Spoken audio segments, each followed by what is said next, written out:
జై వాసవి, జై జై వాసవి. శ్రీ వాసవి మూలమంత్రం.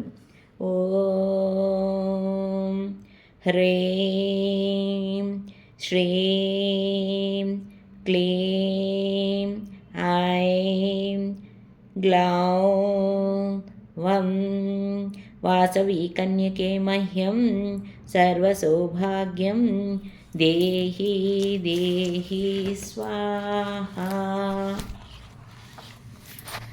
ఓం కుసుమపుత్రీ చ విద్మహే కన్యకుమారి ధీమహి తన్నో వాసవి ప్రచోదయాత్. శ్రీ వాసవి అమృత కలశం.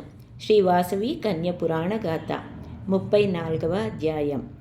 రాజరాజ నరేంద్రుడు అర్ధరాజ్యమును ఆర్యవైశ్యులకు ఇచ్చుట. శ్రీ రాజరాజ నరేంద్రుడు ఆ మరునాడు విరూపాక్షాది ఆర్యవైశ్యులతో శ్రీ భాస్కరాచార్యులు దౌమ్యులు వరల సమక్షమంలో విండు సభలలో ఈ విధముగా విన్నపించెను.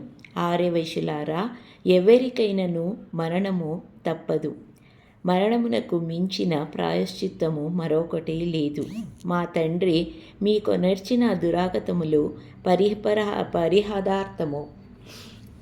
దురాగతముల పరిహారార్థముకు ఈనాడు నేను శ్రీ నగరేశ్వర స్వామి పంచభూతముల మా ప్రపితామహంలో అర్జునుని మా మాతాపితృలు మరియు భగవతి శ్రీ వాసవి కన్యకా పరమేశ్వరి సాక్షిగా నా అర్ధరాజ్యమును మీకిదే దారాదత్తము చేయుచున్నాను.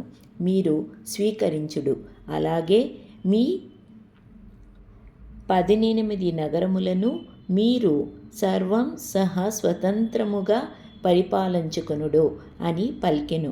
అంత విరూపాక్షుడు, మహారాజా, మీ నిరుపమాన సంస్కారమునకు మా వినయపూర్వక ధన్యవాదములు. ప్రేమాభిమానములు సహజ సిద్ధముగా ఉండవలెను గాని భోగవాక్యముల ద్వారా పొందగలమా? మాకు మీ రాజ్యము ఎందుకు? అంతేగాక మాకు రాజ్య విస్తరణకు ఆశ లేదు. కావున మీ రాజ్యము వలదనెను. అయ్యా విరూపాక్ష, మేము నిర్ణయించిన మాటను తప్పుట మా చంద్రవంశమునందు లేదు. మేము నిర్ణయించితిమి, మీరు స్వీకరించి మాకు మనశ్శాంతిని అనెను. అప్పుడు దౌమ్యులు వారు, నాయనలారా, ప్రేమపూర్వకముగా ఇచ్చిన దానిని తిరస్కరించుట ధర్మము కాదు. విరూపాక్షునికి నచ్చచెప్పి ఒప్పించెను. అప్పుడు విరూపాక్షుడు, అయ్యలారా, మీ మాటలు మాకు అవశ్యము.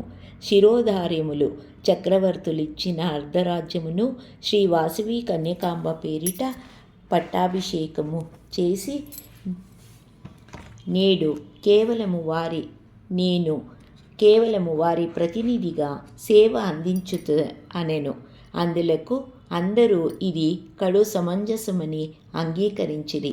రాజరాజ నరేంద్రుడు ఆర్యవైశ్యులు ప్రేమాభిమాన రూపములతో వీడ్కొల్లులు పలుకొండుచుండ దౌమ్యులు మరియు తన పరివారముతోను గూడి రాజమహేంద్రవరమునకు ప్రయాణమాయెను.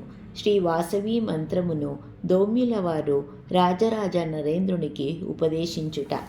రాజ మహేంద్రవరము చేరిన వెంటనే దౌమ్యులు వారు రాజరాజ నరేంద్రునికి అనేక రాజధర్మములను బోధించెను. విరూపాక్షాది ఆర్యవైశ్యులు త్వరలో కాశీని వచ్చిన పిమ్మట సంవత్సరాంతములలో శ్రీ వాసవి కన్యకా పరమేశ్వరి దేవి ఉత్సవములో పెనుగొండ నగరమునందు 7 రాత్రుల కన్నుల పండుగగా జరుపుకొనింది. అంతేగాక ఆ సమయమున శ్రీ వాసవాంబ ఆర్యవైశ్యులకు దర్శనమిచ్చునని చక్రవర్తికి తెలిపెను. కావున నాయన, నీవు ఆ 7 రోజులను పెనుగొండనకు చేరి అచ్చటనే గడుపుము. నీవు తరించగలవని శ్రీ వాసవి మహామూల మంత్రమును అతనికి రహస్యముగా ఇట్లు బోధించెరు. ఓం హ్రీం శ్రీం క్లీం ऐं ग्लौं वं कन्यके मह्यं सर्वसौभाग्యం దేహి దేహి స్వాహ. ఈ మంత్రమును నీవు శ్రద్ధానుష్ఠాన జపముల ద్వారా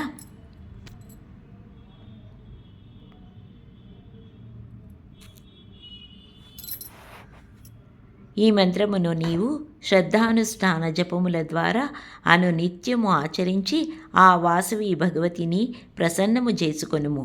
అది ఆది పరాశక్తి తాను ధరించిన అవతారములలో కెల్లా శ్రీ వాసవి కన్యకా పరమేశ్వరి అవతారము అత్యంత సుందరము, సౌమ్యమైనది, పరమ పావనమైనది. కావున నీవు 1 సంవత్సర కాలము దీక్ష వహించి మితాహరుడవై జితేంద్రుడయవై ఆ పరమేశ్వరిని అర్చించిన అనేక శుభములు పొందగలవు. నీకు సర్వదా శతధామంగములో సిద్ధించుగాక అని దీవించి దౌమ్యులు వారు తమ ఆశ్రమునకు వెడలను. విరూపాక్షుడు బాలనగరులతో కాశీ గయాగా ప్రయాణము. విరూపాక్షుడు మరియు బాలనగరులు శ్రీ భాస్కరాచార్యులతో గూడి తదుపరి తమ మాతాపితృ కార్యములను నిర్వహించే దలచి కాశీనగరమునకు బయలుదేరిరి. ముందుగా గంగా, యమున, సరస్వతి త్రివేణి సంగమునందు తమ మాతాపితృలకు హస్తికా నిమజ్జనము గావించి శీతల శ్రాద్ధములను నిర్వహించి తదుపరి ప్రయాణించి మహాశివరాత్రికి కాశీనగరమును చేరుకొనిరి. వారందరూ శివరాత్రి ఉపవాస దీక్షలతో శివ పంచాక్షరి మంత్రజపములతో విశ్వనాథుని అర్చించిరి. తదుపరి మణికర్ణికా యందు తమ పితరులకు పిండ ప్రదానములు చేసి గయాగ క్షేత్రమునకు పయనించిరి.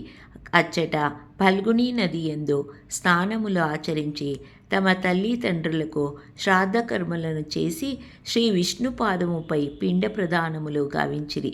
దానిని కైలాసము నుండి వీక్షించిన వారి మాతాపితృలు సంతుష్టులై అబ్బురముగా దివ్య దేహములతో వారి ఎదుట నిలిచి స్వయముగా పిండోదకములు స్వీకరించిరి.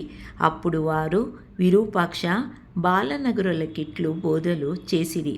బిడ్డలారా, మాపై మీకు గల ప్రేమానురాగ భక్తి శ్రద్ధలకు మేము కడు ధన్యులమైతిమి. ఇక మీరు ధర్మపరాయణులై శ్రీ వాసవాంబకు సుందర మందిరములో నిర్మించి నిత్యము ఆ భగవతిని అర్చించుచు గోపూజలతో కర్తవ్య పాలన గావింపుడు. అంతేకాక మేము ఎక్కువ సమయము ఉండలేము. శుభమస్తు అని దీవించి అదృశ్యలేరి. శ్రీ వాసవి కన్యకా పరమేశ్వరి సాక్షాత్కారము. ఆ విధముగా వారి పితృదేవతలు అట నుండి వెడలిన వెంటనే శ్రీ వాసవి కన్య నవరత్న వజ్ర కిరీటధారి అయి శ్రీ వాసవి కన్యకా పరమేశ్వరిగా దివ్యాలంకారములతో ప్రసన్న వదనారమిందవులను శ్యామల శరీర కాంతుల పసిడి పీతాంబరధారి అయి 4 భుజముల యందు పైకుడి హస్తమున అమృత కలశమును, ఎడమ హస్తమున చిలుకను, కింది మరి 2 కుడి ఎడమల వారదాభయ హస్తములతో మెరుపు కాంతులలో ప్రత్యక్షమాయను. విరూపాక్ష బాలనగరాదులు జై వాసవి జై జై వాసవాంబ అని నినదించిరి.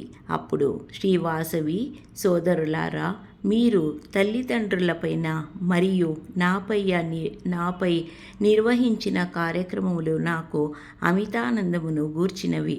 మీకు సదా సర్వత్రా శుభములు కలుగుగాక. ఇదే నా వచించుటిని వినుడు. ప్రతిదినము గాని ప్రతి శుక్రవారము గాని నన్ను భక్తి శ్రద్ధలతో పూజింపుడు. నేను అనుక్షణము కన్న తల్లి వలె కాపాడుయుండెను. ఆ చంద్ర తారార్కములు ఉనవల ఆర్యవేశ్యులను గౌరవ స్థానముల, ఉన్నత పదవుల, భోగభాగ్యముల, యశోకీర్తుల వర్ధిల్ల చేతునని ఆశీర్వదించెను. అంతేగాక వారికి ఓం హ్రీం శ్రీం క్లీం ఐం గ్లౌం వం కన్యకే మహ్యం సర్వసౌభాగ్యం దేహి దేహి స్వాహ అను తన మూల మంత్రమును ఉపదేశించెను. అంత వారందరూ ఓంకారమృత రూపిణి విమలిని హ్రీంకార తేజస్విని క్లీంకార వరదాయిని కమలిని ఐంకార విన్యాసిని ఓంకార భయదాయిని విజయిని గాంధర్వగాన ప్రియాం వందే శ్రీ నగరేశ్వరీం భగవతీం శ్రీవాసవీ కన్యకాం అని స్తుతించుచు శ్రీవాసవాంబకు సాష్టాంగ దండ ప్రణామములు గావించుచుండ శ్రీవాసవీమాత అదృశ్యమాయెను.